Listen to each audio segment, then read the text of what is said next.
അവൻ എന്നോട് പറ്റിയിരിക്കയാൽ ഞാൻ അവനെ വിടുവിക്കും. അവൻ്റെ നാമത്തെ അറിയുകയാൽ ഞാൻ അവനെ ഉയർത്തും. പ്രിയപ്പെട്ടവരെ, ദൈവത്തോട് പറ്റിയിരിക്കണം. എങ്ങനെയാണ് നാം ദൈവത്തോട് പറ്റിയിരിക്കുന്നത്?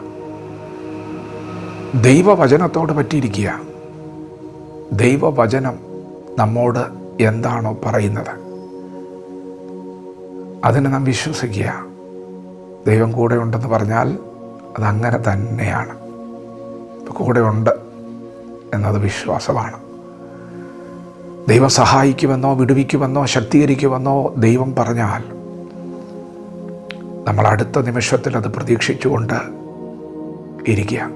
വചനത്തോട് പറ്റിയിരിക്കുന്നതിന് തുല്യമാണ്. വചനത്തോട് പറ്റിയിരിക്കുക. പ്രാർത്ഥനയിൽ നാം ദൈവസന്നിധിയിൽ സമയം ചെലവഴിക്കുമ്പോൾ, സ്തോത്രത്തിൽ ജാഗരിക്കുമ്പോൾ, ദൈവം നമുക്ക് നൽകിയ കൃപയ്ക്കൊത്തവണ്ണം ദൈവത്തെ ആരാധിക്കുകയും പാടുകയും പ്രാർത്ഥിക്കുകയൊക്കെ ചെയ്യുമ്പോൾ നാം പറ്റിയിരിക്കുകയാണ്. വചനം ധ്യാനിക്കുമ്പോൾ പറ്റിയിരിക്കുകയാണ്. അങ്ങനെ ഇരിക്കുന്നത് വിടുതലാണ് എന്നാണ് ദൈവം നമ്മോട് പറയുന്നത്. അല്ലെ, വിടുതലാണ്. ദാനിയേൽ എന്ന് പറയുന്ന ദൈവഭക്തൻ, പ്രാർത്ഥനാ മനുഷ്യൻ, 21 ദിവസം ഇങ്ങനെ പ്രാർത്ഥനയിൽ തന്നെ ഇരുന്നു പറ്റിയിരുന്നതാണ്.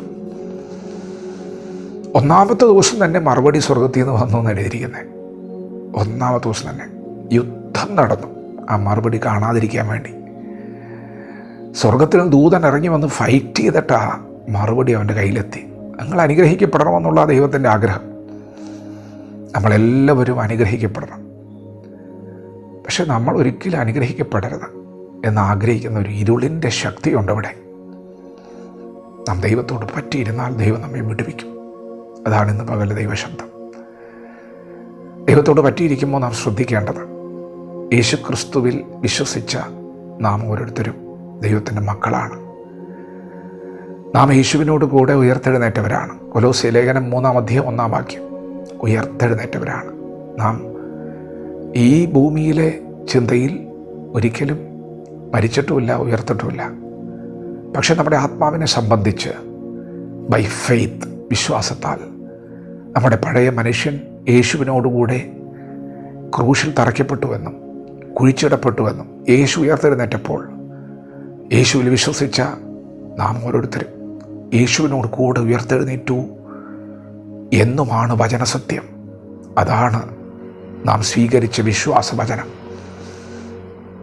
പ്രിയപ്പെട്ടവരെ, അങ്ങനെയാണെങ്കിൽ നാം ക്രിസ്തുവിനോടുകൂടി ഉയർത്തെഴുന്നേറ്റവരാണെങ്കിൽ വചനം പറയുന്നു, നിങ്ങൾ ഉയരത്തിലുള്ളത് അന്വേഷിപ്പിൻ. ഭൂമിയിലുള്ളതല്ല, ഉയരത്തിലുള്ളത് തന്നെ ചിന്തിപ്പിൻ. പ്രിയപ്പെട്ടവരെ, അത് ഒരു പറ്റുമാനമാണ്.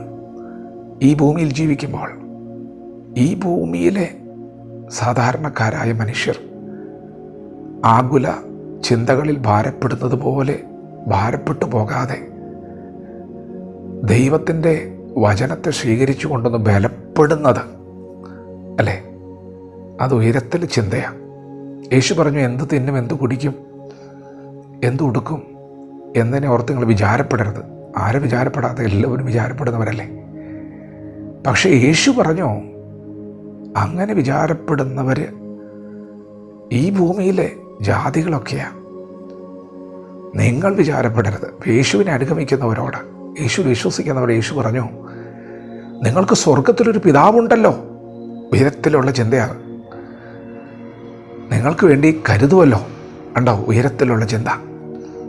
ഉയരത്തിലുള്ള ചിന്തകൾ നമ്മുടെ ജീവിതത്തിൽ വരുമ്പോൾ ഈ ഭൂമിയിൽ നമുക്ക് ഇന്നലകളിലുണ്ടായിരുന്ന ഭാരങ്ങളെല്ലാം ഒഴിഞ്ഞു പോവുകയാണ്. ആ ചിന്തകളിൽ, ഉയരത്തിലെ ചിന്തകളിൽ പറ്റിച്ചേർന്ന് നിൽക്കുന്ന ഒരു അനുഭവം നമുക്ക് വിടുതലാണ്. അവൻ എന്നോട് പറ്റിയിരിക്കയാൽ ഞാൻ അവനെ വിടുവിക്കും. അവൻ്റെ നാമത്തെ അറിയുകയാൽ ഞാൻ അവനെ ഉയർത്തും. ദൈവത്തോട് പറ്റിയിരിക്കാം, വിടുതൽ പ്രാപിക്കാം. ദൈവം നമ്മെ ഓരോരുത്തരും ഈ പകൽ അനുഗ്രഹിക്കുമാറാകട്ടെ. ആമേൻ.